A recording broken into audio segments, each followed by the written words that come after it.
Vladimir Poutine, l'État profond américain est prêt à sacrifier Israël. Vladimir Poutine a participé, le 19 juillet 2018, à une réunion d'ambassadeurs et de représentants permanents de la Russie au sein d'organisations et d'associations internationales, où il a exposé les principaux objectifs de la diplomatie russe.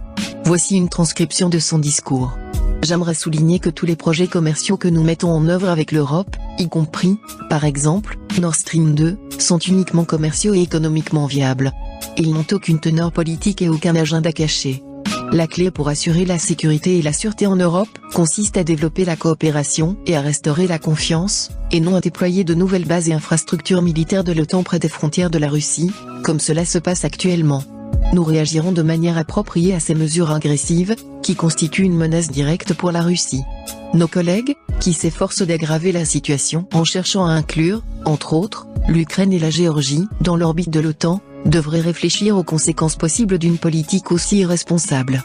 Nous avons besoin d'un nouveau programme positif visant à la collaboration et à trouver un terrain d'entente.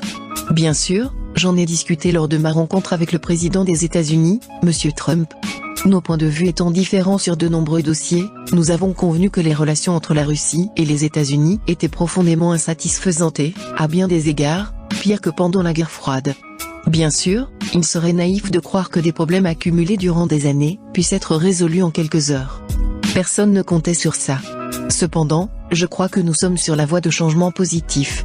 Il est important de noter qu'un sommet à part entière avec la possibilité de parler directement a finalement eu lieu.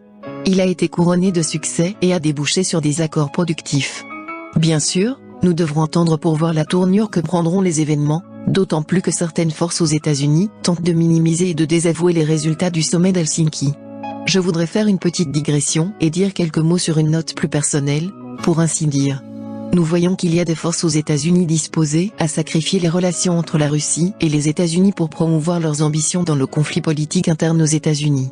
Elles sont prêtes à sacrifier les intérêts de leurs entreprises, qui perdent des contrats de plusieurs millions de dollars, et le marché russe en général, ainsi que des emplois aux États-Unis même s'ils ne sont pas si nombreux, mais il existe encore des emplois dans le cadre de la coopération avec la Russie. Nous parlons de dizaines de milliers, voire de centaines de milliers d'emplois. Ces forces sont prêtes à sacrifier les intérêts de leurs alliés en Europe et au Moyen-Orient, en particulier ceux de l'État d'Israël. Entre autres choses, nous avons parlé de la sécurité sur les hauteurs du Golan pendant l'opération antiterroriste en Syrie. Apparemment, personne ne s'y intéresse. Elles sont même prêtes à sacrifier leur propre sécurité. Je voudrais rappeler que le nouveau traité START expirera en 2021. De manière générale, nous aurions pu nous en passer, même il y a plusieurs années, mais nous avons fait un pas dans la bonne direction en le signant. Si nous ne commençons pas à travailler dès maintenant pour coordonner son prolongement, il cessera d'exister dans 1 an et demi. Nous n'aurons tout simplement plus ce traité. Quand j'ai parlé de ces forces, vous savez, cela ne correspond pas à notre philosophie politique, car on nous a toujours enseigné que les responsables travaillant dans l'intérêt de l'État et de la société doivent penser avant tout à ses intérêts fondamentaux et leur donner la priorité.